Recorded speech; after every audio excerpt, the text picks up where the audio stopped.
fam! Welcome back! Today I went to SM Directors Club. Well, it's just a regular cinema, but inside, instead of getting those regular cinema seats, you will get a lazy boy, which is a very comfortable recliner. Well, the footage you are seeing right now is the hallway before we go to the cinema room itself. They will give you some water and some popcorn. Now, with the popcorn, there is a powder on the side. Then here is the recliner, just your average. It has a light that you can turn on and off, and also the seats which you can control.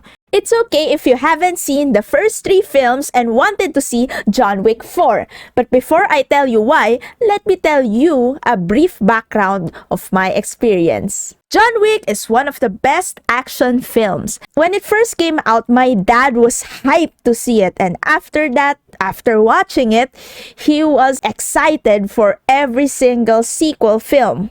Now, when I was young, in my teens, I did not understand the plot that much. So, I did not get to understand the lore or enjoy it for the matter. But, I enjoyed the visuals, and every single John Wick that came after Chapter 2, Chapter 3, the visuals were constantly improving, and now we are in John Wick 4. Like I said, I did not understand the plot of the first 3 films, but I enjoyed the visuals and the plot so much that I watched recaps of the first 3 films to understand the lore. Now, would I recommend this to someone who did not watch or maybe understand the story, the plot, or the lore of the first 3 films? Yes, the first 3 films will make the 4th chapter more enjoyable, of course, because you will get to understand the character, the background of the character, and the lore where everything happened. But story-wise, you would be able to understand the 4th chapter without watching the previous 3. Now that we are done with the plot, let's discuss the action sequences. Actually, this is the best part because there is literally no time wasted with every single shot and every single frame. I was glued the whole time. Well, actually, the only time that stopped me was my bladder. I had to go to the restroom because unlike other films, this was especially long.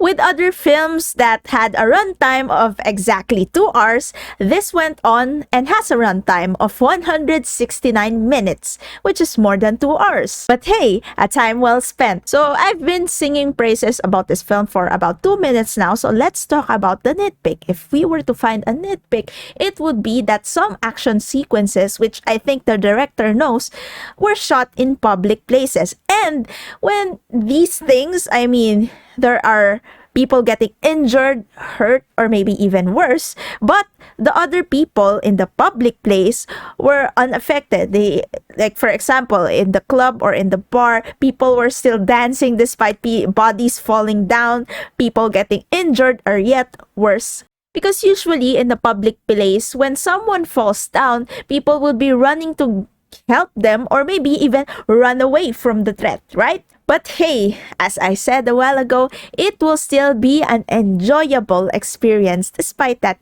little nitpick. It doesn't affect the story and it won't affect your experience or your fun from watching it. I think it's still recommended. At least if you ask me, I would recommend it to you, to your friends, and to your family as well. Unless they are below 16, because this movie is rated 16. Oh yeah, only a handful stayed when the credits rolled, so I was able to shoot the footage you are seeing right now. And I recommend that you stay until the end if you want to see the post-credit scene, because I'm not sure if everybody knows this, but probably not, because they left immediately after the cinema staff opened the lights back on. So they will open the lights and then they will close it before they show the post-credit scene and then open it again. So yeah, that's about it. That's my experience. Thank you for watching until the end. As always, I'll see you in the next video. Bye-bye!